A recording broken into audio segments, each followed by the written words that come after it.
नमस्कार, हमारा छत्तीसगढ़ में आपका बहुत बहुत स्वागत। मैं हूं प्रियंका। सबसे पहले डालेंगे नजर आज की सुर्खियों पर। कैबिनेट बैठक में सीएम की घोषणा, रूरल इंडस्ट्रियल पार्क की तरह विकसित होंगे गोठान। गोधन न्याय योजना की 14वीं किश्त भी हितग्राहियों के खाते में डाली गई। बजट सत्र का 5वां दिन छत्तीसगढ़ विधानसभा में आज पेश होगा प्रदेश की आर्थिक सेहत का लेखा जोखा। एलआईसी विनिवेशीकरण के खिलाफ भी उठेगी आवाज। कैबिनेट का फैसला, राज्य लघु वनोपज संघ से आयुर्वेदिक दवा, प्रसंस्कृत उत्पाद और हर्बल खरीद पाएंगे सरकारी विभाग। बाजार जाने के लिए चाहिए एनओसी। छत्तीसगढ़ फीस विनियमन को लेकर बड़ा फैसला, समिति को मंजूरी के बिना निजी स्कूल नहीं बढ़ा सकेंगे 8% से ज्यादा फीस। प्रवेश से पहले देना होगा फीस की पूरी जानकारी। छाएगा क्रिकेट का रोमांच, रोड सेफ्टी वर्ल्ड सीरीज के लिए इंडिया लेजेंड्स की टीम घोषित। आज रायपुर पहुंचेंगे इंग्लैंड के खिलाड़ी, सीएम भूपेश करेंगे उद्घाटन। प्रदेश के स्कूल कॉलेजों पर कोरोना का कहर, जशपुर में 2 स्कूल टीचर पॉजिटिव। प्रदेश में 220 नए केस, कोरोना से 8 की मौतें। आप देख रहे हैं के न्यूज, खबरों का सारथी।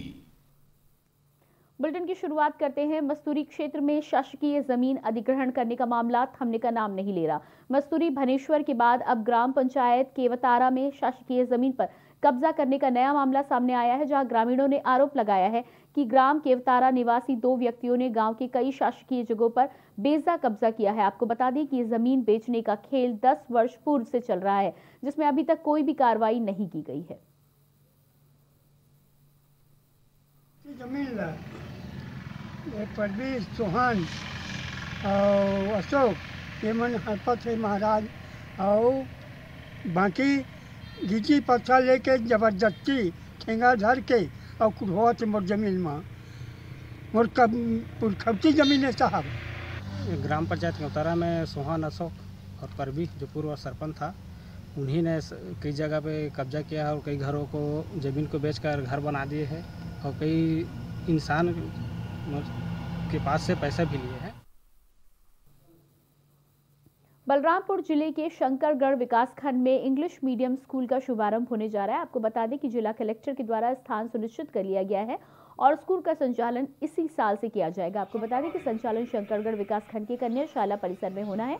मीडिया से बात करते हुए शंकरगढ़ विकासखंड अधिकारी और स्थानीय नागरिकों ने बताया कि स्कूल खोलने से इस क्षेत्र में किस प्रकार से विद्यार्थियों को इसका लाभ मिलेगा।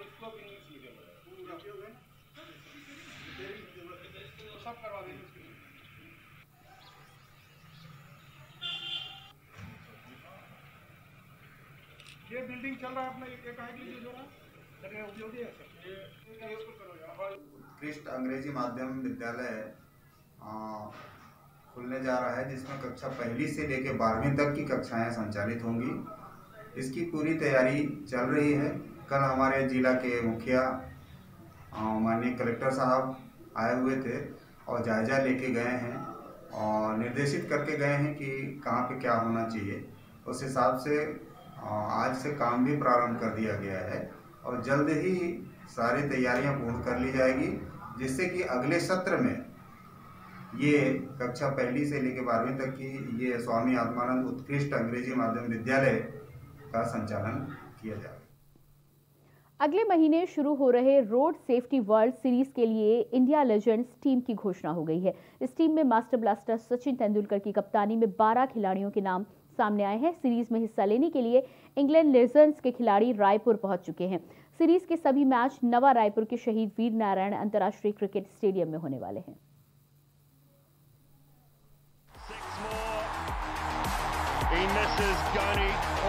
इंडिया लेजेंड्स टीम में सचिन तेंदुलकर, वीरेंद्र सहवाग, युवराज सिंह, मोहम्मद कैफ, जहीर खान, प्रज्ञान ओझा, नोएल डेविड, मुनाफ पटेल, इरफान पटेल, मनप्रीत गोनी, यूसुफ पठान और नमन ओझा को शामिल किया गया है।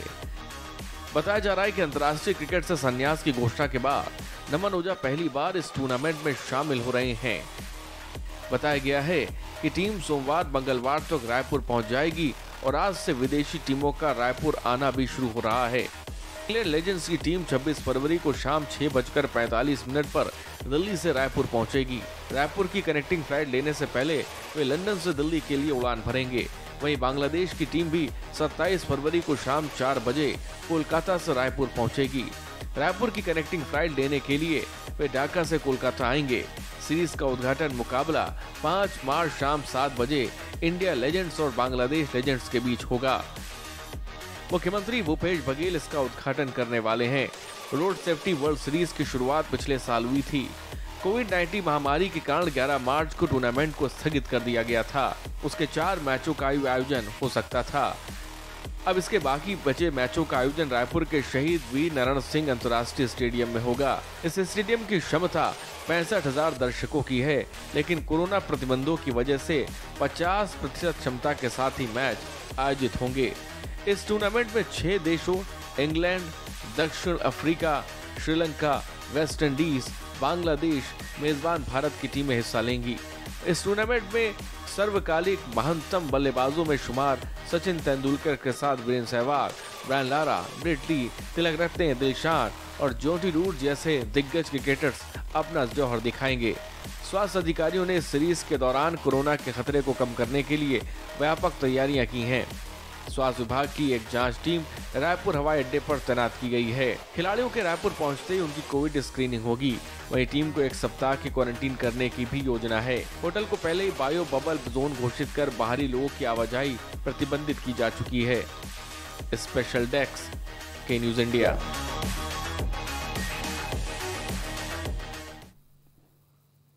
कोरिया जिला के अंतर्गत आने वाला रेलवे स्टेशन बैकुंठपुर रोड में उस समय हड़कंप मच गया जब कोयले से लदी रेलवे की बोगी से धुआं निकलने लगा, जिससे तत्काल रोकते हुए जिला आपदा प्रबंधन टीम मौके पर पहुंचकर कोयले में लगी आग पर काबू पाती हुई नजर आई। आपको बता दें कि मालगाड़ी में कोयला सूरजपुर जिले के भटगांव कॉलरी से लोड होकर जा रहा था। बोगी से धुआं निकलते देख रेलवे स्टेशन बैकुंठपुर रोड पर उसे रोका गया और दमकल और आपदा प्रबंधन टीम ने मौके पर पहुंचकर आग पर काबू पाया।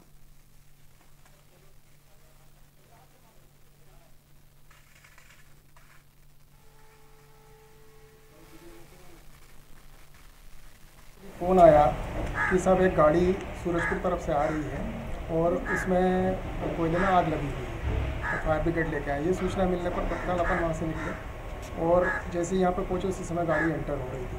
कहाँ से कहाँ जा रही थी इस बारे में सूचना स्टेशन मास्टर द्वारा नहीं दी गई थी। सिर्फ में बताया गया था कि ट्रेन पहुँच रही है सूरजपुर तरफ से आ रही है। वर्तमान औरंगाबाद सदर अस्पताल के प्रसूति वार्ड में आशा बनकर कार्य कर रही एक महिला को वहां ड्यूटी में लगे गार्ड ने अपनी सूझबूझ और सतर्कता से पकड़ लिया।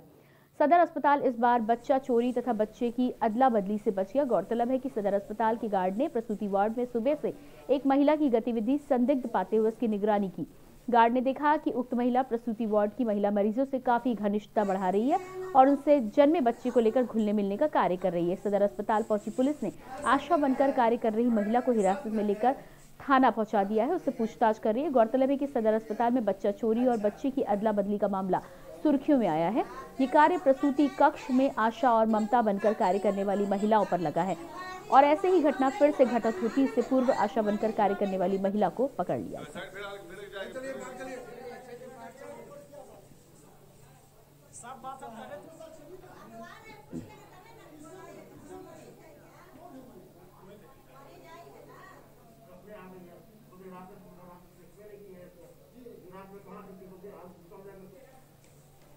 आप तो कोई दिक्कत नहीं, आपका दिक्कत कहाँ है? इधर गाड़ी है। जिला चिकित्सालय कबीरधाम में मरीजों के लिए संचालित भोजन व्यवस्था मरीजों को खाना खिलाने के बजाय भोजन मांगने पहुंचे लोगों के साथ अभद्र व्यवहार करते हुए नजर आए। वहीं भोजन व्यवस्थापक के इस रवैये के चलते लोग बाहर से 2-3 किलोमीटर पैदल चलकर खाना व्यवस्था करने होटलों में जा रहे हैं। जिला चिकित्सालय कवर्धा में मरीजों को भोजन प्रदान करने के लिए संचालित किए जा रहे भोजन व्यवस्था में जगदम्बा एंटरप्राइजेस कवर्धा द्वारा मनमर्जी के अनुसार लोगों को अपने समय के अनुसार खाना देने के साथ ही साथ एकमात्र भोजन व्यवस्था संचालित करने के कारण लापरवाही बरतते इलाज के लिए भर्ती मरीज को खाना ना देने के साथ ही मरीजों के ऊपर गुस्सा दिखाना जैसी हरकतें सामने आई हैं। वहीं जिला चिकित्सालय में खाना नहीं मिलने की वजह से किस तरह से परेशानियों का लोगों को सामना करना पड़ रहा है। मरीज और परिजन को देखिए आप भी किस तरह से पति अपनी पत्नी के लिए खुद ही 2-3 किलोमीटर पैदल चलकर भोजन की व्यवस्था करने में लगा हुआ है।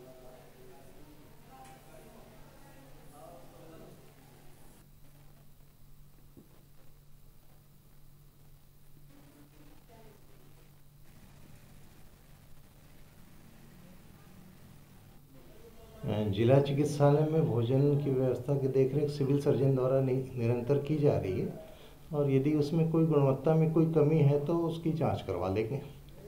आज भी शिकायत आई हुई थी। आज का मामला ऐसा था कि लोग आधे घंटे तक, कुछ मरीज हैं वो आधे घंटे तक घूमते ही रह गए परिसर में, न उनको खाना मिला और जवाब में उनको वहाँ से धक्के मारकर निकाल दिया गया। ऐसा भी मामला सामने आया। मैं आज कितने बजे की बात है ये? दोपहर की बात। मैं इसकी जांच करवा लेता हूँ। दुर्ग में जीएसटी के विरोध में व्यापारियों का भारत बंद का जिले में मिला जुला असर देखने को मिला। विशेष बात यह है कि इस बंद को लेकर यहां छत्तीसगढ़ चैंबर ऑफ कॉमर्स के एक गुट ने बंद का समर्थन किया है, तो वहीं दूसरे गुट ने बंद के बहिष्कार का ऐलान कर दिया है।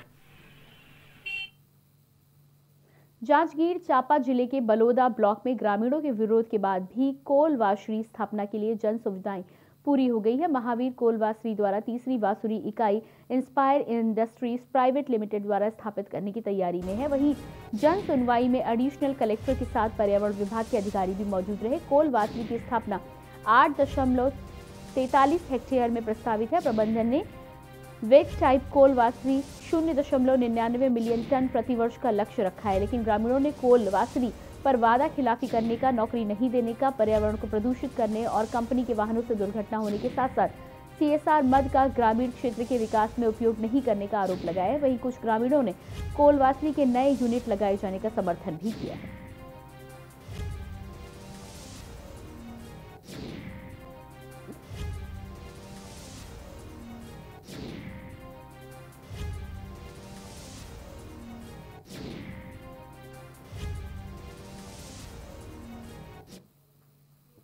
स्वीकृति के लिए उनका यहाँ पर वेट कोल वॉशरिंग के लिए प्रस्ताव है जो कि 0.99 मिलियन टन का है ईयरली। इसमें आसपास के सभी गांव के लोग यहाँ पर आए थे, जनप्रतिनिधि भी उपस्थित थे। उनके द्वारा अपनी टीका टिप्पणी, आपत्ति और अपने वक्तव्य प्रस्तुत किए गए हैं और उसी पर भी कार्रवाई चल रही है। इसमें 0.99 मिलियन टन जो है ईयरली का स्थापित होना है और 8 हेक्टेयर से अधिक की जमीन है जो कि कोरिया जिले के पटना थाना अंतर्गत हो रही चोरियों को पकड़ने में पटना पुलिस को बड़ी कामयाबी मिली है। पटना थाना अंतर्गत ग्राम चंपाझर, रामपुर, तेंदुआ, अमहर में नए ट्रैक्टर ट्रॉली रीपर मशीन की चोरी में पुलिस ने अभियान चलाकर चोरों को पकड़ने में बड़ी सफलता हासिल की है। चोरों से 5 नग ट्रैक्टर ट्रॉली जिसकी कीमत लगभग 5 लाख रुपए है, 2 नग ट्रॉली, एक रीपर मशीन समेत लाखों का सामान बरामद किया गया है।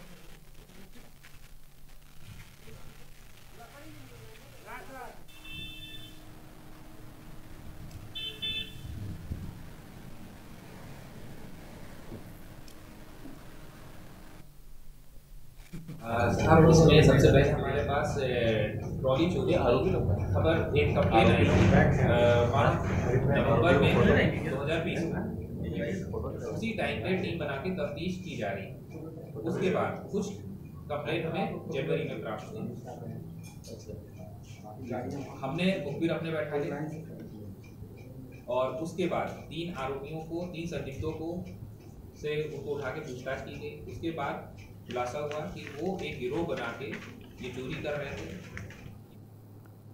बालिकाओं को आत्मनिर्भर बनाने के लिए राजीव गांधी शिक्षा मिशन द्वारा प्रशिक्षण दिया जा रहा है। वहीं बात करें कोंडागांव जिले की तो लगभग 200 से ज्यादा बच्चे इस प्रशिक्षण का लाभ ले रहे हैं। इसके साथ ही सेल्फ डिफेंस के लिए बालिकाओं को तैयार किया जा रहा है। आपको बता दें, कोंडागांव जिले के गुंडाधुर कॉलेज ग्राउंड में भारी संख्या में पहुंचकर छात्र छात्राओं ने इस कार्यक्रम में हिस्सा लिया।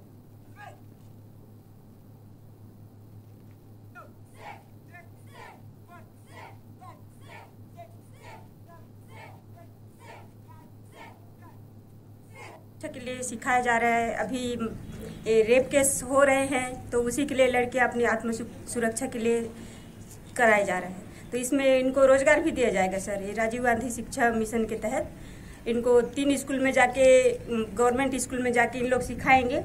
हमारे कोंडागांव जिला में सेल्फ डिफेंस के थ्रू यहाँ पे हर ब्लॉक में 40-40 कैंडिडेट तैयार किया जा रहा है सर, जो कि नेशनल चैंपियन के लिए अभी चयनित कर रहे हैं। छत्तीसगढ़ जिला राजनांदगांव के रसूखदार से पत्रकारों पर हमले की खबर अक्सर सुनने को मिलती है। अब तो सरकारी कर्मचारी भी पत्रकारों को धमकी दे रहे हैं। जिला शिक्षा विभाग पिछले 2-3 दिनों से बर्तन घोटाले सहित छत्तीसगढ़ पाठ्य पुस्तक निगम की पुस्तकों को रद्दी के भाव स्थानीय धनलक्ष्मी पेपर मिल में डोंगरगांव पुलिस थाने ने सरकारी बुक बरामद करने के मामले को लेकर लगातार सुर्खियों में बनी हुई है। इसी खबर के फॉलोअप को लेकर इलेक्ट्रॉनिक मीडिया के 3 पत्रकार बीआरसी शिक्षा विभाग के कार्यालय पहुंचे तो बीआरसी ऑफिस में पदस्थ अकाउंटेंट ने इलेक्ट्रॉनिक मीडिया के पत्रकारों से हाथापाई करते हुए दुर्व्यवहार किया। पत्रकारों ने डोगरागांव थाने में एफआईआर दर्ज कराई। सूचना मिलते ही जिले पर पत्रकारों ने एसपी से भी शिकायत की है।